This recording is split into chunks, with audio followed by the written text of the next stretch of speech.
እንደ ወረቀት ሳሊዝ እገባለሁ።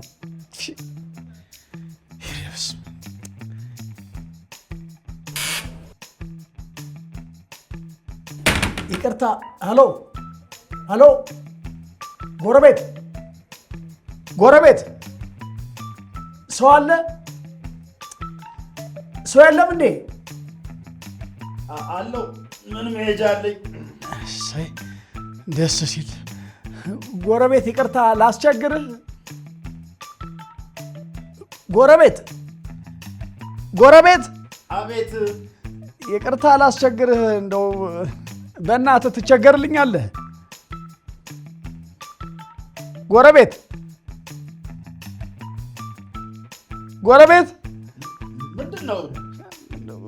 ሶፍት ሳሊዝ ገብቼ ጉዶንኩልህ። ጎረቤት እንደው ሶፍት ይዛል?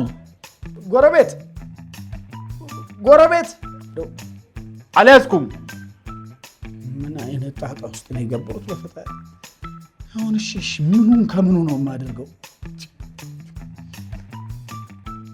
ጎረቤት ጎረቤት ጎረቤት። ምንድን ነው? እሺ ወረቀት ይኖራል? ቁራጭም ቢሆን የተገኘውን ወረቀት። የለኝም። የመብራት የውሃ ምናምን የተከፈለበት ወረቀት የለም? እባክህን። የለኝም አባቴ። የባንክ ሪሲት ምናምንስ? ወይም ደግሞ ለቀበሌ ወይም ለክፍለ ከተማ ማመልከቻ የጻፍክበት የለም? የለኝም። እሺ በቃ እንደው የእጅ በእጅ ደረሰኝም ቢሆን እኮ ችግር የለውም። ጎረቤት ጎረቤት ጎረቤት። በእናትህ አጨቅጭቀኝ እንዴ! በቃ የለኝም አልኩህ አይደለም እንዴ? ለምን ዝም አትልም? ሲጨንቀኝ እኮ ነው። ሲጨንቀኝ ምን ያደርጋል ታዲያ? እሺ በምን ልጠቀም? እዚህ ደግሞ ድንጋይም እንኳን የለም።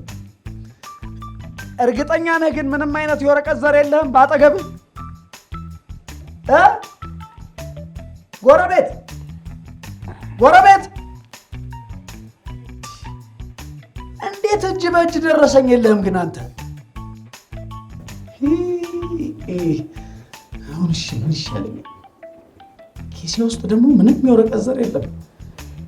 እስኪ እዚህ ነው። አንተ ነህ? እሺ ቆይ። ጎረቤት ጎረቤት ጎረቤት።